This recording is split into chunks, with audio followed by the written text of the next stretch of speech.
안녕하세요. 저는 60대 여성입니다. 인생의 우여곡절이 참 많다지만 이런 일을 겪고 나니 더욱 인생 사는 게 힘이 드네요. 어디에다가 시원하게 하소연이라도 하면 이 답답한 마음이 조금은 풀릴까 싶어도 제 살을 파먹는 것 같아 마음껏 말도 못하고 살아왔습니다. 하지만 더 이상 이렇게 마음에 담아두기에는 마음의 상처가 너무 깊어지는 것 같습니다. 지금 사는 곳에는 제가 아는 지인이 아무도 없어요. 그 일이 있은 직후에 저는 사는 곳을 떠나 지방으로 홀로 내려와 살고 있거든요. 그러니 더욱더 마음의 골이 심하게 파이는 것 같아 이렇게 인터넷상이라도 제 사연을 말하고 싶어서 글을 올리게 되었습니다. 저에게는 정말 복잡한 가족사가 있습니다. 처음부터 만나지 말았어야 할 인연들을 이어붙여서 이렇게 된 것은 아닌지 지금에 와서야 그때의 선택들이 후회되네요. 사실 저는 원래 남편과 사별하고 재혼을 하여 딸이 2명 있습니다. 두 남편은 모두 세상을 떠났고 딸들마저 저와 떨어져 멀리 살고 있네요. 저의 작은 딸은 제 첫사랑이었던 사람에게서 생긴 아이예요. 아이의 아빠는 대학 선배였고 대학생 시절부터 졸업 후 사회에 나와서까지 결혼을 전제로 만났던 사이였어요. 아니, 어쩌면 저만 그렇게 생각했을 수도 있었습니다. 그는 저와 비교도 되지 않는 부유한 집안의 사람이었기 때문이죠. 그는 사업을 하는 집안에서 태어나 사업을 물려받을 수 있는 재력가 집안이었지만 저는 평범한 서민 집안이었으니까요. 그 당시 저희는 대학을 졸업하고 각자 사회에 나와 일을 하고 있었습니다. 남자친구는 아버지 회사에서 일하고 있었고 저는 일반 회사에서 일하고 있었죠. 그리고 저희 둘이 오래 만났으니 자연스럽게 결혼 이야기가 나오고 있었어요. 그런데 역시 그와 수준이 맞지 않는 저의 집안이 걸림돌이 되었습니다. 그의 집안에서는 저와의 결혼을 반대하고 나섰죠. 그의 어머니가 저를 찾아오셔서 몇 번이고 헤어지라고 말을 하셨어요. 이미 그에게 집안에서 정해진 약혼녀가 있다면서 말이죠. 처음에는 그는 저와 못 헤어진다고 맞서 싸웠지만 어느 순간 그도 저와의 결혼을 회의적으로 생각하더라고요. 제 입에서 결혼 이야기만 나오면 곤란하다는 듯이 얼굴이 딱딱하게 굳어갔어요. 그런 모습을 몇 번 마주하고 나니 저는 자연스럽게 그와 이별을 받아들였습니다. 당시에 저는 인연이 아닌 사람을 붙잡아 봐야 어쩌겠냐는 생각을 했던 것 같아요. 그를 사랑했어도 저를 반기지 않는 집안의 가족으로 가봤자 행복하지 않을 것이다 생각하니 오히려 마음이 편해졌거든요.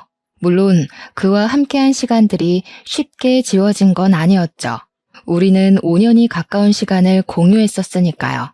조금씩 그를 잊어가겠거니 하는 와중에 제가 그의 아이를 가졌다는 것을 알게 되었습니다. 정말 그때는 하늘이 얄밉더라고요. 왜 이럴 때 아이를 주셨는지 말이죠. 처음에는 그에게 이 사실을 알려야 하나 고민을 많이 했었습니다. 그래도 제 배에 있는 아이의 아빠였으니까요.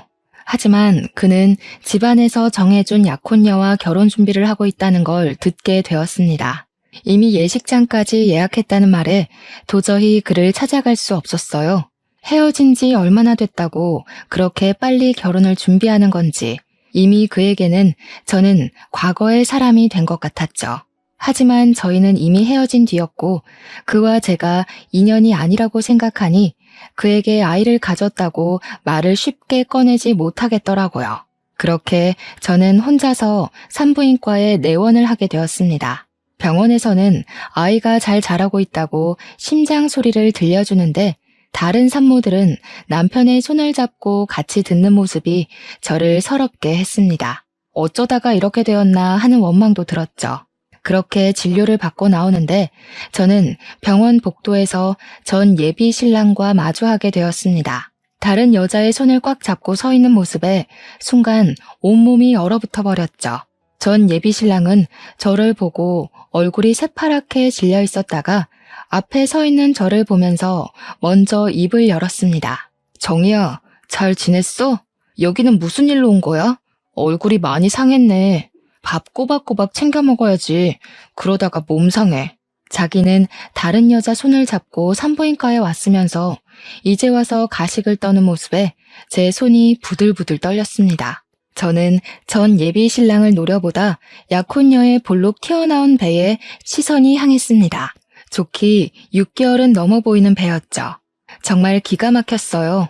제가 임신한 지 이제 3개월이 막 지났는데 약혼녀의 배가 저보다 더 많이 불렀다는 것은 저를 만났을 때도 이미 둘이 결혼을 전제로 만나고 있었다는 사실 아니겠어요?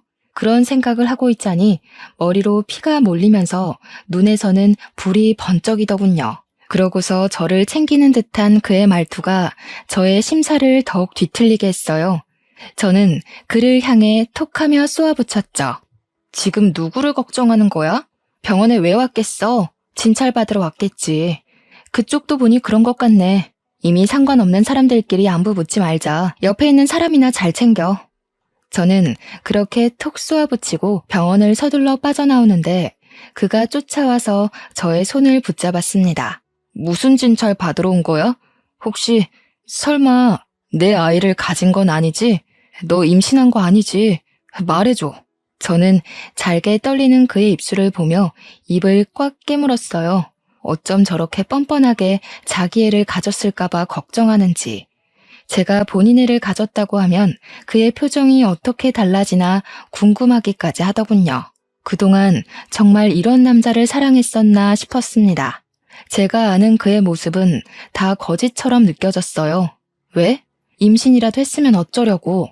나한테 돌아오려고? 아니면 아이라도 지우라고 돈이라도 찔러주게? 그럼 아주 많이 줘야 할 거야. 내가 돈이 아주 많이 필요할 것 같거든.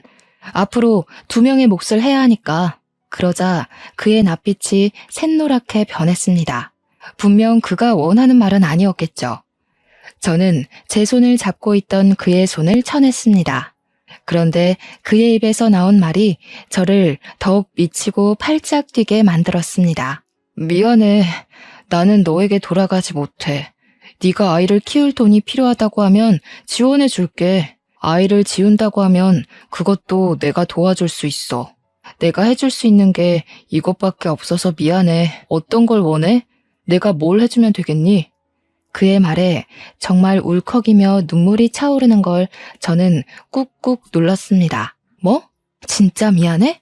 미안하다는 말 잘도 내뱉는다. 나한테 그렇게 미안해? 돈을 준다고 진짜 우리의 5년을 쓰레기 취급을 하는구나. 알겠어. 당신이 나를 그동안 어떻게 생각하는지 똑똑히 알았으니까 들어가서 그 여자나 챙겨. 우리 여기서 선 확실히 긋자. 이 아이는 내가 알아서 할게. 낳아서 키우든지 말든지 알아서 한다고. 그러니까 우리는 이제 서로 상관없는 사람들인 거야. 혹시라도 서로 안부를 듣더라도 우연히 누가 하나가 죽었다 해도 그냥 모른 척하며 살자. 난 이제 너랑 할 말 없어. 저는 그 자리를 서둘러 떠났습니다. 그러자 눈물이 밀려오더라고요. 이미 정리된 감정이라고 생각했는데 그렇게 그의 입으로 그런 말을 들으니 다시 심장을 후벼 파는 게 너무 아파졌습니다. 집으로 돌아와서는 이제 뱃속의 아이를 어떻게 해야 하는지 걱정했습니다. 아이를 홀로 키울 자신이 안 섰거든요. 아버지 없는 아이라고 손가락질 받으며 클 아이도 미혼모로 살아갈 제 자신도 어느 것 하나 감당할 자신이 없었습니다. 그렇다고 아이를 쉽게 지우겠다는 선택도 할 수 없었죠. 아무에게도 말 못하는 날들이 길어질수록 세상에 고립당하는 기분이었어요. 깊은 바닷속으로 가라앉는 것 같았습니다. 그때 평소에 친하게 지내던 선배가 저를 찾아왔어요. 그 선배는 아이 아빠와도 친한 친구였죠. 정희야, 어떻게 된 거야? 경수가 다른 사람이랑 결혼한다고 청첩장을 보내서 바로 연락했더니 통화가 안 돼서 왔어. 너희 둘한테 무슨 일이라도 있었던 거야? 경수가 왜 네가 아니라 다른 사람하고 결혼하는 거냐고. 저는 선배에게 고개를 푹 숙인 채 묵묵부답으로 일관했어요. 도저히 말이 안 나오더라고요. 저도 이해를 못하겠는 상황을 선배에게 뭐라고 설명해야 할지 감도 안 섰습니다. 하지만 우리의 연애를 처음부터 지켜봐왔던 선배에게 우리의 끝을 알려주는 게 예의 같았어요. 선배, 어쩌다 보니 그렇게 되었어요. 그 여자는 집안에서 엮어준 약혼녀래요. 뭐, 선배도 알다시피 저랑 경수 오빠 집안 차이가 너무 많이 났잖아요. 어차피 이어지기 어려운 사람들이었어요. 그래서 헤어졌다는 말이야? 그래도 둘이 만난 시간이 있는데 이건 너무 갑작스럽다. 그래서 얼굴이 그렇게 상한 거야? 너는 경수가 다른 사람하고 결혼해도 괜찮아? 너 경수 많이 좋아했잖아. 인연이 아닌 사람을 붙잡아봐야 뭐 하겠어요. 저는 이미 마음 정리했어요. 차라리 헤어지니 마음도 편하고 좋네요. 내 사람도 아닌 사람, 이제 그만 보내줘야죠. 그때 선배가 제 손을 꽉 잡았습니다. 정말? 경수랑 깨끗이 헤어진 거 맞는 거지? 이제 둘은 아무 상관없는 사이 맞는 거지? 저는 그런 선배를 보며 의아한 표정을 지은 채로 고개를 끄덕였습니다. 그럼 나랑 만나자. 나 너 정말 좋아해. 사실 경수보다 내가 먼저 너를 좋아했어. 경수가 먼저 너한테 고백하는 바람에 이제까지 내 마음 숨겨온 거야. 정이야, 나랑 만나자. 저는 갑작스러운 선배의 고백에 선배에게서 손을 빼냈습니다. 저는 이미 그의 아이까지 가지고 있는데 어떻게 선배를 만날 수가 있겠어요. 그래서 거절을 했습니다. 죄송해요. 저 선배 마음 받아들일 수가 없어요. 저 사실 뱃속에 그 사람 아이를 가지고 있어요. 벌써 5개월이 다 되어가요.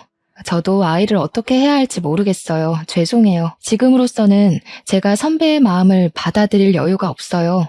하지만 선배는 제가 다른 남자의 아이를 가지고 있다고 해도 포기를 하지 않는 겁니다. 괜찮아. 그런 건 상관없어. 그냥 나만 믿고 결혼하자. 내가 아이 아빠가 되어줄게. 정말 자신 있어. 내 아이처럼 키울 자신 말이야. 아니, 내 아이야. 정이야, 나랑 결혼하면 행복하게 해줄게. 진짜 내가 최선을 다할게. 결국 저는 자리에서 벌떡 일어났죠. 정신 나갔어요? 지금 무슨 말을 하는 거예요? 누구 애인지 알면서 그런 말이 나와요? 선배 친한 친구의 아이예요. 그런데도 지금 저랑 결혼하자고 말하는 거예요? 선배 제정신 아니죠? 술이라도 마신 거예요? 나 제정신이야. 그럼 아빠 없이 혼자 아이를 키울 셈이야? 그럴 자신 있어? 벌써 5개월이라며. 이제까지 결정 못해서 아이를 뱃속에 그대로 둔 거 아니야? 너도 아이 지울 수 없어서 그런 거잖아. 그럼 나 믿고 나한테 기대도 돼. 지금 하는 말 전부 진심이야. 내가 지난 5년 동안 너한테 이 말 한마디 못해서 널 놓친 걸 얼마나 후회했는지 아니? 이제 안 놓칠 자신도 있고 너를 책임질 능력도 있어. 계속 제게 매달리는 선배를 보며 입을 다물 수 없었습니다. 하지만 누구에게도 말 못한 채 혼자 끙끙 앓아야 했던 고통을 선배는 다 알아주는 것 같았어요. 그래도 어떻게 친구의 아이를 키우겠다는 정신나간 선배의 말을 들을 수가 있을까요?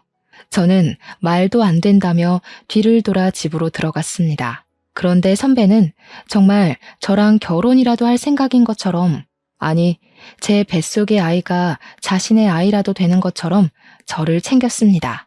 선배는 매일 저희 집으로 찾아와 끼니를 챙기고 몸 상태를 살폈습니다. 그동안 너무 외롭고 무서워서였을까요?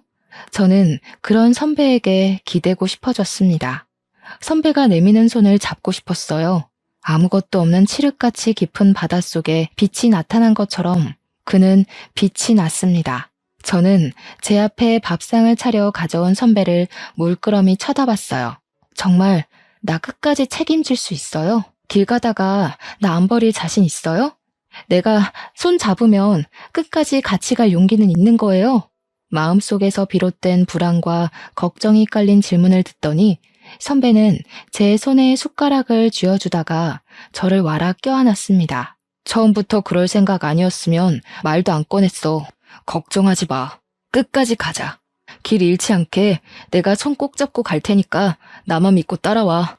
선배는 말 그대로 제 손을 꽉 붙잡고 본인 집으로 가서 제가 자신의 아이를 가졌으니 결혼을 하겠다고 말을 하더군요. 당당하게 그렇게 말하는 그의 모습에 저는 정말 뱃속의 아이가 그의 아이가 된 것 같았어요. 처음 선배의 부모님은 당황하시다가 완곡한 선배의 모습에 저를 받아들이셨어요. 정말 그의 말대로 그는 제 손을 꽉 쥐고 놓지 않았습니다. 그리고 저희는 결혼하고 부부가 되었죠. 남편은 제 딸아이를 정말 자신의 친딸처럼 예뻐했어요. 딸아이를 안아들고 어떻게 당신과 이렇게 쏙 닮았는지 모르겠다고 활짝 웃는데 그런 그를 사랑하지 않을 수가 있었을까요? 이미 남편의 머릿속에는 제 딸아이는 정말 그의 아이였던 거죠. 저도 그에게 최고의 아내가 되기로 다짐했습니다. 그를 사랑하고 의지하며 저의 등대로 여기면서 그의 뒤를 따라가기로 했죠. 그 뒤로는 모든 게 완벽하고 평화로웠어요. 그냥 이대로만 살아갔으면 좋겠다고 생각했습니다. 사실 그에게 정말 그를 닮은 아들 하나를 안겨주고 싶었는데 결혼 3년이 다 되도록 우리에게 둘째는 허락이 되지 않았어요.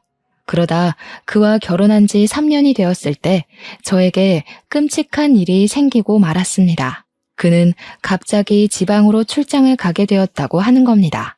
원래 자신이 가야 할 출장이 아닌데 가기로 한 사람이 모친상을 당해서 자신이 가게 되었다고 했죠. 그런데 저는 남편을 그 출장에 너무 보내기 싫었어요. 가슴속 깊이 그를 보내면 안 된다는 불안감이 엄습해 왔거든요. 남편이 가방에 짐을 싸면 제가 다시 풀고 또 풀어헤치기를 반복했어요. 왠지 가방 안에 그의 짐들을 넣으면 안 될 것 같은 겁니다. 그 출장 꼭 가야 해? 안 가면 안 돼? 여보, 왠지 나 불안해. 일도 손에 잡히지 않고 그냥 급한 일 생겼다고 안 가면 안 돼? 남편은 그렇게 불안해하는 저를 보며 꽉 끌어안고 등을 토닥였습니다. 어이구, 우리 마누라가 나랑 헤어지기 싫어해서 어쩌지? 그런데 나 말고 갈 사람이 없어. 이미 나도 다른 사람 보내면 안 되냐고 했는데 정말 나 말고 갈 사람이 없더라고. 금방 다녀오는 거니까 보고 싶어도 조금만 참아. 응? 나도 당신이랑 헤어지기 싫다. 그런 남편을 보고도 저는 불길한 느낌이 들어 얼른 그를 꽉 끌어안았어요. 정말 보내기 싫은데 너무 마음이 찝찝하고 불안해. 정말 하루면 돌아오는 거지? 금방 다녀오는 거 맞지? 남편은 미소를 지으며 금방 온다고 걱정하지 말라고 말하면서 짐을 챙겨 밖을 나섰어요. 아마 저는 그날 그가 다시 내 곁으로 돌아오지 않을 것을 이미 알고 있었는지도 몰라요. 그를 그렇게 보내지 말았어야 했다는 것이 이렇게 큰 후회로 남았으니까요. 아무튼 다음날 남편이 출장지에서 출발하기 전에 저녁은 집에서 먹을 수 있겠다고 전화를 했습니다. 여보, 일이 일찍 끝났어. 이제 출발하려고. 저녁은 집에 가서 먹을 수 있겠는데 걱정하지 말고 기다리고 있어. 금방 갈 테니까. 알겠지? 우리 딸한테도 아빠가 금방 간다고 이야기해주고. 서두르지 말고 안전운전해서 와요. 또 급하게 오지 말고. 맛있는 거 해놓을게. 당신 좋아하는 갈치조림이나 할까 보다. 시장에 다녀와야겠어요. 그와 전화를 끊은 뒤 딸의 손을 잡고 시장에 가서 싱싱한 갈치를 사와 저녁을 준비했습니다. 갈치조림에 들어갈 양념을 다 하고 냄비를 가스레인지에 올려두려는데 집 전화가 요란하게 울리는 겁니다. 평소에 그 시간에는 전화가 올 곳이 없어서 의아해하며 저는 전화를 받았습니다. 여보세요? 김민재 씨 아내 되시나요? 지금 바로 병원으로 오셔야겠습니다. 10중 추돌 사고로 김민재 씨가 돌아가셨어요. 와서 본인 확인을 하셔야 할 것 같습니다. 저는 순간 손에서 수화기를 놓치고 말았습니다. 저는 경황도 없이 딸아이의 손을 잡고 허겁지겁 병원으로 달려갔죠. 병원에 도착하니 그곳은 이미 아비규환이었습니다. 여기저기 소리치는 소리와 울음소리가 뒤섞여 들렸어요. 저는 지나가는 병원 직원을 붙잡고 남편이 어디 있는지 물었습니다. 저는 직원을 따라 병원 지하에 있는 영안실로 갔습니다. 서늘한 영안실로 들어서니 그 앞에 차가운 침대에 흰 천이 덮여 있더군요. 영안실 직원이 저를 보고 눈앞에 흰 천을 걷어냈습니다. 흰 천 아래는 정말 제 남편이 누워 있었습니다. 정말 믿기지 않았어요. 아까 전만 해도 통화를 하며 걱정 말라고 했던 사람이었는데 두 눈을 꼭 감은 그에게 다가갔습니다. 저는 손을 들어 차가운 그의 얼굴을 쓰다듬고 어깨를 흔들었습니다. 여보, 나왔어. 왜 여기 있는 거야? 돌아온다고 약속했잖아. 그런데 왜 여기 있는 거야? 내 손 안 놓는다며. 당신만 따라서 오라며. 그런데 이렇게 여기 있으면 어떡해. 일어나. 눈 뜨라고. 처절하게 울부짖는 소리에도 그는 이미 차갑게 식어 눈을 뜨지 않았습니다. 저는 어이없게 남편을 떠나보내야 했어요. 한 줄기의 빛이었던 나의 전부가 그렇게 무너져 내리고 말았습니다. 다시 모든 빛이 사그라들었죠.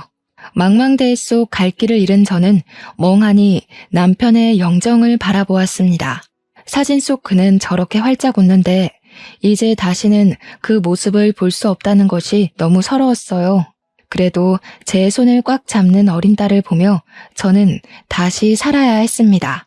저에게는 책임져야 할 생명이 있으니까요. 그러자 딸아이는 저에게 화장실을 가고 싶다고 조르더군요. 저는 눈물을 닦아내면서 아이의 손을 잡고 몸을 일으켜 복도로 나섰습니다. 화장실을 다녀오는 길에 뒤에서 정이야 부르는 소리가 들리는 겁니다. 제가 뒤를 돌아보니 저를 버리고 간 그 남자가 상복을 입고 서 있었습니다. 그도 손에 제 딸아이의 또래로 보이는 여자아이가 상복을 입고 서 있더군요. 순간 산부인과에서 마주친 그의 아내의 모습이 머릿속에 스치더군요. 그의 딸아이였던 거죠. 그는 저를 향해 뚜벅뚜벅 다가왔습니다. 여기서 뭐 하는 거야? 상복 입은 거 보니 너도 누가 돌아가셨나 보네. 우연히 여기서 너를 다 본다. 그동안 잘 지냈어? 소식은 들었어. 민재랑 결혼했다고 하더라. 네가 민재랑 결혼할 거라고 생각을 못했거든. 그 녀석 너를 좋아하긴 했지만 그래도 그 소식 듣고 많이 놀랐지 뭐야? 이제 상관없는 사이니까 아는 척하지 말라고 했잖아요. 내가 여기 있는 이유도 당신하고 상관없어요. 그러니까 아는 척하지 말고 가세요. 아내가 십중 추돌 사고로 세상을 떠났어. 너는 딸을 낳았구나. 3살이겠네. 너를 많이 닮아서 예쁘다. 그 사람의 손이 제 딸아이의 머리로 향하더군요. 저는 그를 밀치고 제 딸아이를 뒤로 감추었습니다. 뭐 하는 짓이야. 어디다 손을 올려. 저리 안 가? 그 더러운 손으로 내 딸한테 손대지 마. 다시는 내 앞에 나타나지 말고 우리 각자 살자. 당신 아내가 죽은 거 하나도 안 궁금해. 나는 딸아이의 손을 잡고 분향소로 서둘러 들어왔습니다. 무슨 염치로 내 딸 머리에 손을 올리는 것인지 분노가 끓어오르더군요. 남편의 장례를 치르고 저는 이제 딸아이와 살 궁리를 해야 했습니다. 그런데 몇 년을 주부로 살았다고 쉽게 일자리가 구해지지 않는 겁니다. 당장 할 수 있고 아이를 돌볼 수 있는 자리를 찾다 보니 마트 점원을 뽑는 공고를 통해 마트에서 파트타임으로 일을 하게 되었습니다. 그렇게 마트에서 일하고 집으로 돌아가는데 전 예비 신랑이 저를 찾아왔습니다. 제가 다시는 얼굴 마주보고 살지 말자고 그렇게 소리를 치며 악을 썼는데 말이죠. 저는 제 앞에 나타난 그를 보고 그냥 지나쳤습니다. 그러자 그가 제 팔을 딱 붙잡더니 갑자기 무릎을 꿇더라고요. 정희야, 그날 나도 민재가 아내와 같은 사고로 죽은 걸 알고 이건 나에게 다시 찾아온 운명이라 생각했어. 우리가 다시 시작할 이유는 충분한 것 같아. 내 말 좀 들어줘. 그의 어이없는 말에 기가 찼습니다. 저를 버리고 다른 여자에게 갔으면서 이제와 운명이니 뭐니 떠들어대는 게 웃기더라고요. 무슨 개 같은 소리를 늘어놓는 거야? 이제 와서 뭘 다시 시작해. 그게 가당키나 한 일이야? 남은 딸이나 잘 건사하고 살아. 나도 내 딸 알아서 잘 키울 테니까. 제발 각자 살자고. 말귀 못 알아먹어? 그 당시에는 이유가 있었어. 아버지가 어음을 막지 못해서 회사가 도산 직전까지 몰려 있었거든. 아버지가 그 충격으로 갑자기 쓰러지셨는데 오래전 집안끼리 약혼 이야기가 오갔던 집에서 돈을 빌려줄 테니까 결혼하라는 거야. 그럼 어음을 막아주겠다고. 난 아버지를 살리기 위해서 장남으로서 그 제안을 받아들일 수밖에 없었단 말이야. 정말 황당한 변명을 잘도 늘어놓는다. 그때 당신 나랑 산부인과에서 마주쳤던 거 기억 안 나? 이미 그 여자 배가 산만했어. 나보다 더 부른 배를 보고 내가 얼마나 기가 막혔는지 알기나 해? 나를 만나면서 그 여자를 만나고 있었던 거지? 그래 놓고 뭐? 어음? 아버지가 쓰러져? 가짜는 변명 그만하고 돌아가. 그건 오해야, 정이야. 그때 뱃속에 있었던 아이는 내 아이가 아니야. 결혼의 조건이 처음부터 그거였어. 그 집 딸이 모르는 사람의 아이를 가졌는데 소문나기 전에 나와 결혼시켜서 소문이 나지 않게 하는 거. 그 대가로 그 집에서 우리 회사 어음을 다 막아준 거야. 제발 나 용서해주면 안 될까? 우리 다시 시작하자. 저는 헛웃음을 터뜨렸죠. 제 앞에 무릎을 꿇은 그를 보며 이를 갈았습니다. 그는 집안을 위해 나를 버렸으니까요. 아, 그러셔? 그럼 잘 됐네. 어차피 겨우 그런 조건으로 나도 버리고 내 딸도 버린 거니까. 남의 인생 갈아먹으면서 지켜낸 건데 앞으로 쭉 그렇게 살아. 난 아직도 그 산부인과에서 당신이 한 이야기가 머릿속에 생생하게 남아서 말이지. 그리고 그때 난 분명히 당신에게 말했던 것 같은데 우리 둘 중 누구 하나가 죽었다는 이야기가 들려도 상관하지 말자고. 이제 찾아오지 마. 그 면상 다시는 보고 싶지 않으니까. 저는 그를 등지고 자리를 벗어났죠. 그 이유가 무엇이든 저는 그와는 상관없는 삶을 살고 싶었습니다. 나머지 삶을 죽은 남편의 아내로 홀로 딸아이를 키우며 살겠다고 다짐했으니까요. 핏줄이 당겼을까요? 서로 상관없이 살자는 저의 생각과 그의 어머니 생각은 달랐습니다. 처음에는 그와의 결혼을 그렇게 막아서더니 이제 와서 다시 제 앞에 찾아오셨어요. 잘 지냈니? 경수에게 이야기 들었다. 딸아이가 있다면서? 나도 장례식장에서 우연히 너를 보고 깜짝 놀랐다. 나도 너의 딸을 봤지. 피는 못 속인다더니 제 아빠를 빼다 닮았더구나. 무슨 말을 하시는지 잘 모르겠네요. 왜 찾아오셨어요? 근무 시간이라서 시간을 오래 못 비워서 빨리 할 이야기만 하시고 돌아가세요. 저와는 이제 상관없는 분이시잖아요. 네 딸, 경수 딸이지? 그냥 봐도 누구 딸인지 알겠는걸. 너희 시댁에서는 아직도 모른다니? 그동안 감쪽같이 속여왔구나. 이제 우리 핏줄인지 알았으니 내가 챙겨야겠어. 경수 아내도 죽었는데 이제 더 이상 거리낄 것도 없고 말이야. 저는 전 예비 시모가 하는 말에 놀라서 자리에서 벌떡 일어났습니다. 지금 무슨 말을 하시는 거예요? 누구를 챙겨요? 누구 핏줄이요? 그렇게 냉정하게 밀어낼 때는 언제고 이제 와서 왜 그러세요? 며느리가 죽기를 기다리셨나 봐요? 그의 어머니는 두 눈을 날카롭게 뜨더니 제 앞으로 노란 서류 봉투 2개를 내밀더군요. 저는 의심쩍은 얼굴로 봉투를 열어보았습니다. 하나는 어떻게 딸아이의 유전자를 구했는지, 그 사람과 딸아이의 유전자 검사지와 다른 하나는 친자 소송 봉투였어요. 제가 그것을 들고 그대로 굳어있자 그의 어머니가 입을 여셨죠. 이미 내 딸과 경수의 친자 확인은 끝냈고 우리는 소송 준비도 끝냈다.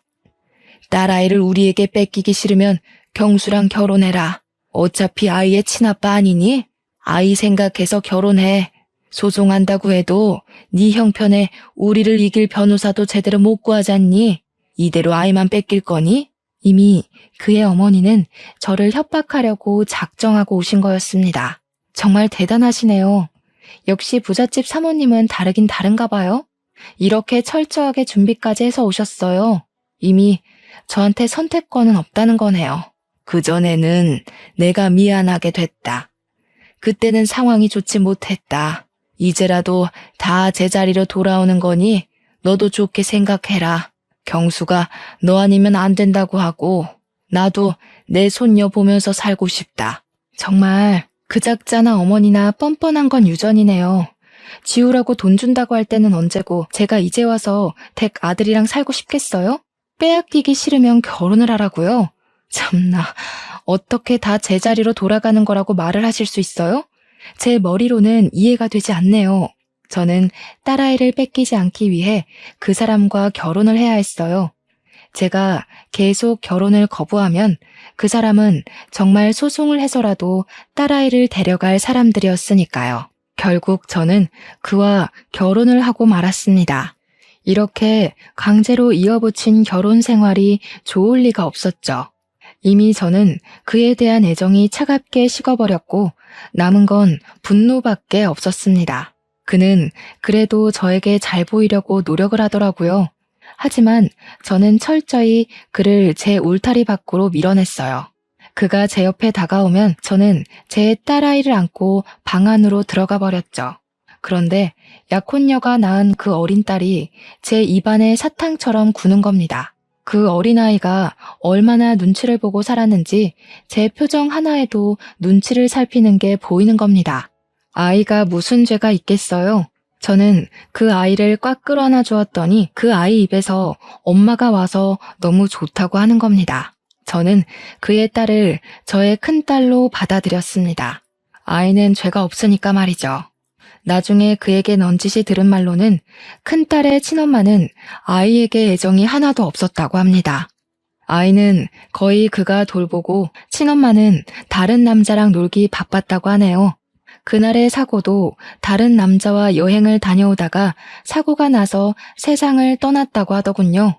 가여운 이야기를 들어서인지 제 입에 사탕처럼 굴어서인지 저는 제 딸보다 큰 딸을 더 끼고 살았던 것 같아요. 제 남편이 된 그 사람도 두 아이에게 차별 없이 잘하려고 노력을 하더라고요. 그런 모습을 보는데 그의 인생도 참 기구하다고 생각이 들었습니다. 그렇게 생각을 하니 마음속에 분노가 사그라들었습니다. 분노가 사라지니 저도 그를 점점 남편으로 받아들였습니다. 다시 한번 그를 사랑하려고 노력하고 그의 여자가 되기로 했던 것 같아요. 그를 다시 사랑하려고 노력하니 그가 예전의 그로 보이더군요. 제가 열렬히 사랑했던 첫사랑의 감정으로요. 어쩌면 그는 변한 게 아니라 상황이 그렇게 흘러갔었던 건 아닌지 생각이 들었습니다. 그도 그때는 가족을 지키는 최선의 선택을 했어야 하니까요. 길게 돌아왔지만 다 제자리를 찾았다며 환하게 웃는 그의 모습에 저는 아무 말도 못했습니다.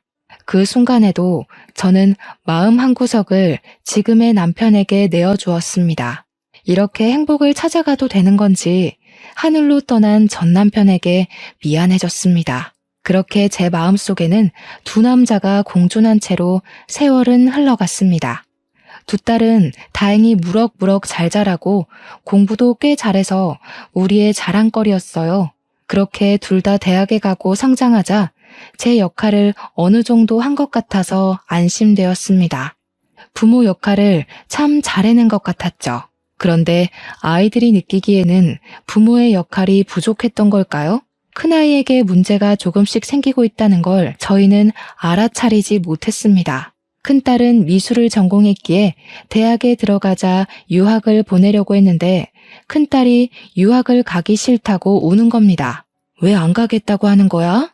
국내에서 그림을 배우는 것보다 유럽에 가서 공부하는 게 네 커리어가 쌓이는데 더 도움이 된다니까? 지금 다녀와야 해. 너무 늦으면 시간이 아깝잖아. 엄마랑 같이 가면 안 돼? 혼자는 무섭단 말이야. 엄마, 나랑 같이 가자. 응? 같이 가면 안 돼? 혼자는 싫어. 엄마랑 안 가면 나도 안 갈 거야. 엄마는 여기에 있어야지. 동생도 아직 여기에 있고 아빠도 챙겨줘야 하잖아. 먼저 가 있어. 엄마가 자주 가서 너 챙겨줄게. 평생 있는 것도 아니고 몇 년만 있는 거잖아. 그러자 큰딸은 얼굴색이 갑자기 새빨개지더니 입을 꽉 닫아버렸습니다. 그 뒤로 말도 거의 안 하고 지내는 겁니다. 저는 딸아이가 걱정되어 무슨 일이냐 물어봐도 아이는 제가 자신을 사랑하지 않아서 그런다고 말을 하는 겁니다. 큰 딸아이에게 내가 너를 얼마나 사랑하는데 그런 이야기를 하느냐고 해도 아이는 더욱 말을 하지 않았어요. 그러는 사이에도 큰 딸아이의 출국 일자는 점점 다가오고 있었습니다. 그렇게 출국일이 한 달도 남지 않았을 때 저의 세상은 다시 한번 부서져 버리는 일이 일어나게 되었어요. 그날을 어떻게 설명을 해야 하는지 지금 다시 생각해도 끔찍한 그 사건을 다시 떠올리려니 손과 심장이 떨려옵니다. 그날은 휴일이었어요. 가족들이 한자리에 밥을 먹고 있어도 큰 딸아이는 말없이 밥만 먹고 가장 먼저 자리에서 일어나더군요. 저는 큰 딸아이에게 간식을 가져다 주고 다시 마음 풀라고 말을 하는데도 이불을 뒤집어 쓰고 일어나지 않았습니다. 답답한 마음에 속이 타들어갔습니다. 작은 딸아이는 공부할 때 단 것을 찾는 습관이 있었는데 그날도 초콜릿이 있냐고 물어보는 겁니다. 저는 단 것을 좋아하는 남편과 딸아이를 위해서 초콜릿을 가득 사다 놓고 내서 초콜릿 상자를 꺼내 작은 딸에게 가져다 주었습니다. 그런데 잠시 후 작은 딸이 초콜릿 상자를 저에게 다시 가져다 주는 겁니다. 초콜릿에 알코올이 들어가서 공부하면서 먹기 그렇다고 하더군요. 그러면서 다른 초콜릿을 가지고 방으로 들어갔는데 저는 포장이 뜯긴 채 하나도 손대지 않은 초콜릿 상자를 보았습니다. 정말 작은 딸 말대로 알코올이 포함되어 있는 겁니다. 저는 어쩔 수 없이 뜯긴 초콜릿을 남편에게 건네주었죠. 이거 당신이 먹어야겠는데? 알코올 들어있어서 공부하며 먹기 그렇다고 하네. 당신이라도 먹어야겠어. 이미 뜯겨 있어서 다시 넣어놓기도 그래. 남편은 알겠다고 하면서 초콜릿 상자를 테이블에 올려두고 한 개를 꺼내 먹더라고요. 제가 뒤돌아서는데 갑자기 남편이 목을 부여잡고 그대로 바닥으로 꼬꾸라지는 겁니다. 저는 놀라서 남편을 붙잡았는데 그의 입에서는 하얀 거품이 흘러나왔습니다. 그리고 그대로 정신을 잃고 쓰러졌어요. 아무리 남편을 흔들어봐도 일어나지 않는 겁니다. 이미 그의 동공에는 초점이 없었어요. 저는 급하게 119에 전화를 했습니다. 신고를 받고 도착한 119 구조대원이 거실로 들어와서 남편을 살펴보더니 갑자기 112로 신고를 하더군요. 그런데 통화하는 내용이 섬뜩했습니다. 네, 거기 경찰서죠. 여기 지금 환자가 쓰러졌는데 아무래도 독극물을 섭취한 것 같습니다. 이미 환자는 사망 상태인데 아무래도 스스로 먹은 것 같지는 않아요. 빨리 오셔야 할 것 같습니다. 스스로 먹지 않았다는 말은 살인사건이라는 말이 아니겠어요? 저는 떨리는 손을 부여잡고 딸들도 놀라서 거실에 서 있는데 경찰들이 와서 남편을 살펴보더니 저를 범인으로 지목하고 구속했습니다. 저는 어이없는 상황이 아니라고 항변을 했지만 정황상 제가 범인이라고 하더군요. 제가 남편에게 초콜릿 상자를 건넸으니까요. 그렇게 저는 구속되어 경찰서로 가게 되었습니다. 경찰은 남편이 초콜릿 속에 들어있는 청산가리를 먹었다고 했습니다.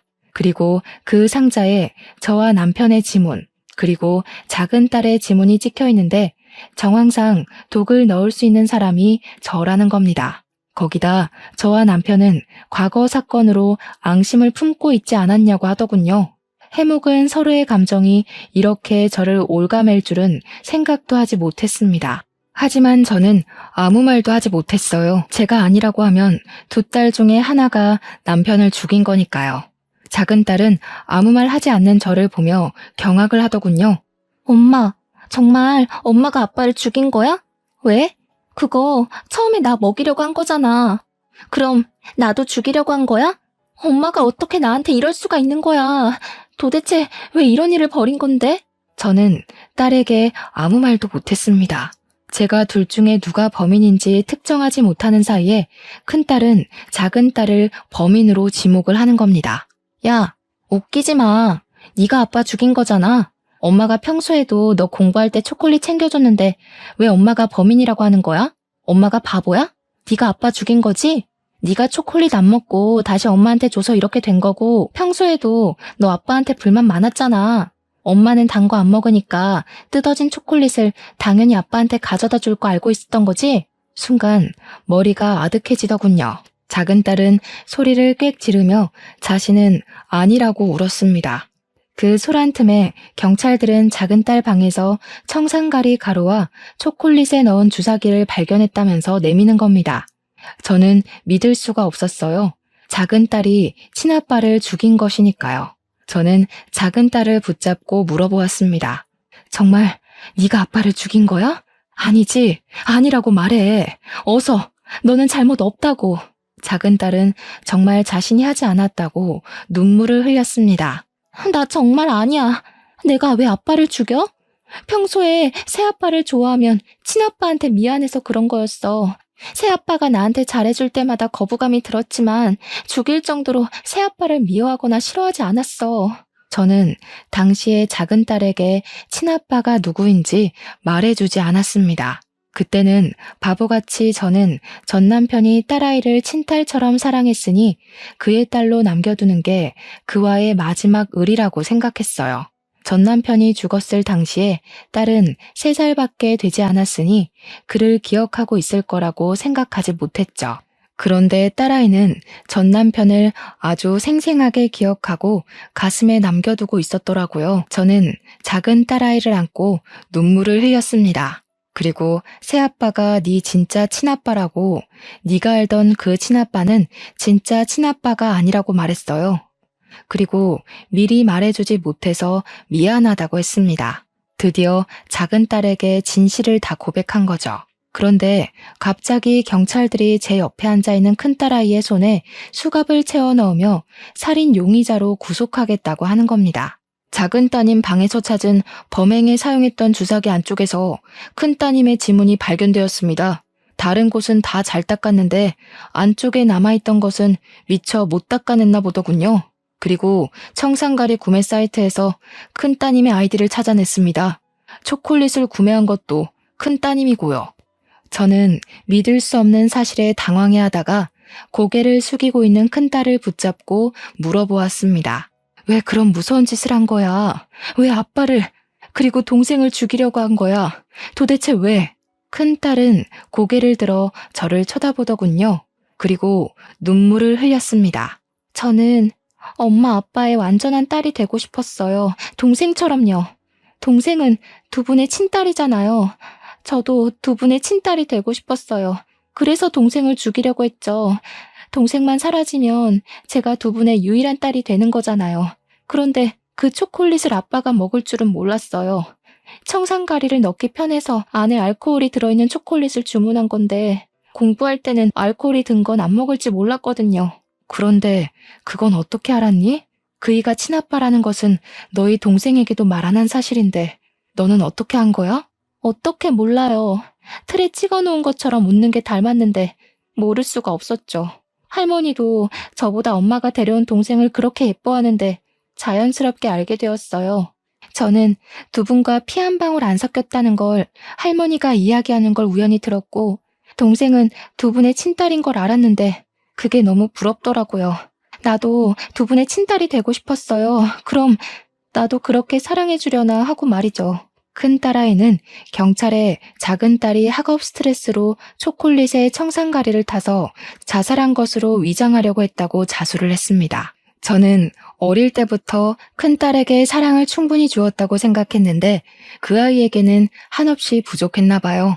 큰 딸은 저에게 내 자식으로 태어나지 못해 미안하다고 울었습니다. 사람을 해치는 용서받지 못할 죄를 지었지만 큰딸의 잘못이 아닌 그 모든 게 제 잘못인 것 같아 심장이 찢겨 나가는 것 같았습니다. 큰딸은 결국 존속 살해 혐의와 작은딸의 살인미수로 징역 7년을 선고받았습니다. 그리고 작은딸도 그이가 자신의 친아빠인 걸 알고 충격을 받았는지 저를 원망하더군요. 미리 왜 말을 해주지 않았냐고요. 그동안 아빠를 미워했다면서 전 남편의 장례식장에서 제가 한 말을 기억한다고 했어요. 새아빠에게 화내며 더럽다고 말한 게 혹시 자기 아빠의 죽음과 관련 있는 건 아닌지 의심하고 미워했다고 하네요. 왜 자신을 이렇게 나쁜 딸로 만드냐면서 원망을 쏟아내고는 저를 남겨두고 외국으로 떠나버렸어요. 드문드문 저에게 잘 지낸다고 연락은 오지만 언제 돌아오겠다는 말은 하지 않더군요. 언젠가 마음이 진정되면 저에게 돌아오겠죠. 저는 그렇게 남편과 자식들을 한꺼번에 잃어버리게 되었어요. 서로에 대한 믿음과 신뢰를 잃어버리고 뿔뿔이 흩어지게 되어버렸네요. 지금은 가끔 큰딸의 교도소를 찾아가 딸을 보고는 합니다. 큰아이가 큰 잘못을 저지르긴 했지만 어쩌면 그 아이에게 미리 모든 것을 말하고 마음을 다독였다면 그 아이가 그렇게까지 마음속에 상처를 담아두진 않았을 것 같아요. 다시는 이 가족이 전처럼 완전할 수는 없겠지만 어쩌면 처음부터 만나지 말아야 할 사람들이 만나면서 어긋나 버린 것은 아닌지 생각합니다. 끊어진 인연은 이어붙이지 않았다면 모두 잘 지냈을까 하고 말이죠. 글을 쓰면서도 다시 마음이 아프네요. 여러분도 혹시라도 끊어낼 인연이 있다면 다시 한번 생각하고 또 생각해 보시고 어떤 것이 좋을지 잘 생각하고 이으셨으면 좋겠습니다. 긴 글 읽어주셔서 감사합니다.